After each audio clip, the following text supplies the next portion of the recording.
Tonight on Alaska's news source, troopers are looking for a man they say is a person of interest in a violent crime. Details ahead. Plus, we join an Alaskan senator and officials from D.C. on the ground in the devastated Western Alaskan communities. And overcast skies lingered on through the weekend with even more cold and wintry conditions ahead this week. You're watching Alaska's news source. Alaska State Troopers are looking in the Fairbanks area for an 18-year-old it says is a person of interest in a violent crime. His name is Darius Morgan. Troopers say he also has an active felony warrant. Troopers also say he was last seen in the Fairbanks area early Saturday morning. Immediately call 911 if you see him and do not try to approach him. Anyone with information about where he might be is asked to call troopers or leave an anonymous tip in the AK Tips app. And after the president declared a major disaster declaration, Senator Dan Sullivan brought Washington, D.C. to Western Alaska this weekend. Will Courtney was on the ground alongside the senator. He shows us the devastation of these communities 2 weeks after the typhoon, describing it as immense.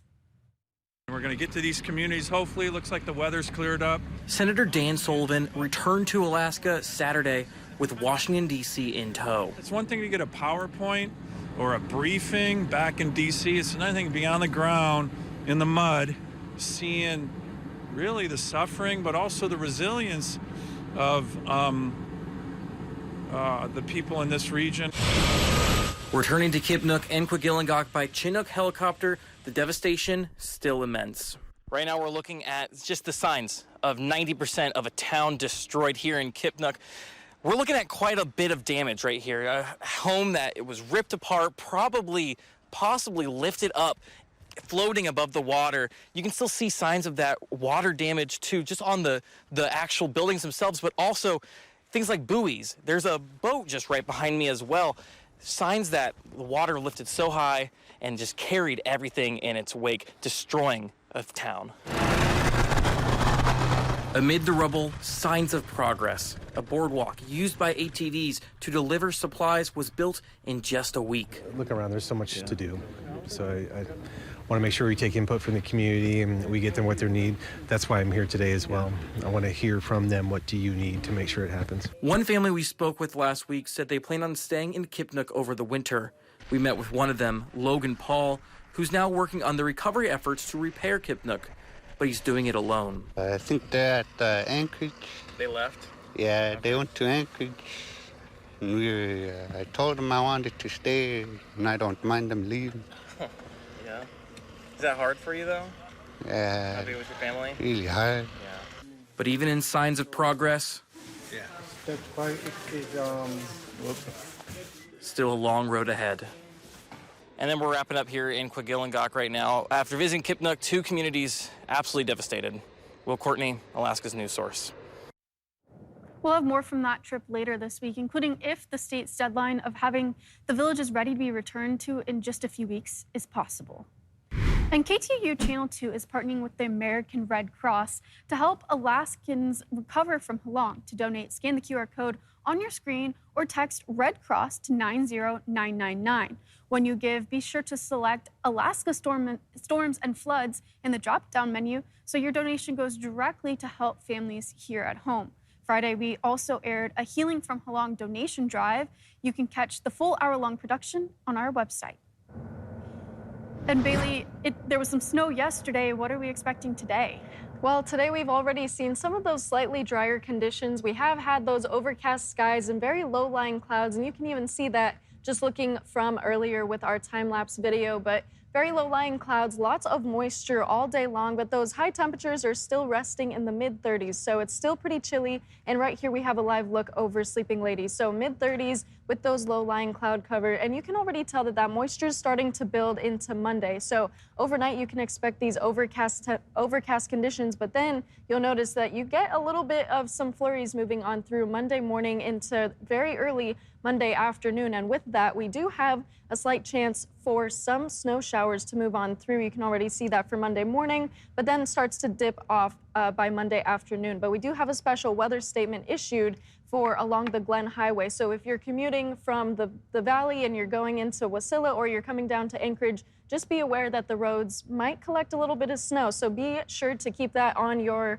planner so that whenever you're commuting, you are ready to face some possibility of some snowy roads ahead. But with our statewide Alaska forecast, we're seeing those snowy conditions moving in for South Central, only slightly though, just some of those more moist conditions moving on through with those colder temperatures. But into the interior and even up into the North Slope, we're seeing much drier conditions with partly sunny skies starting to pop out for Monday, but then more rainy conditions moving in for the Aleutians, drying off for southeast heading into Monday, but that will change, and I'll tell you more about that in our full forecast. But Michaela, really quick with our Brandon Braun fun fact, did you know that today is actually National Pumpkin Day? So I didn't know that, and I don't know where these people come up with these national holidays, but I guess it's a thing. It's very fitting. We're so close to Halloween. It's just sneaking up on us. I know, right? Thank you, Bailey. Alaska fisheries are a vital component of the state's economy. Now, a new pair of studies is giving us a snapshot of just how important one specific fishery is. According to the Alaska Pollock Fishery Alliance, that fishery is often considered one of the most sustainable in the world. According to the study, in 2023, the fishery brought in around $330 million in income for the roughly 6,000 jobs the industry created. I was certainly impressed about the sheer numbers. And in terms of economic output, $832 million of economic activity in the state of Alaska is attributable to the Alaskan pollock fishery, and that combines both direct and indirect impacts. The study was conducted by the Alaska-based firm Northern Economics and McKinley Research Group. Still ahead, an annual housing summit in Fairbanks brings to light a need for the community.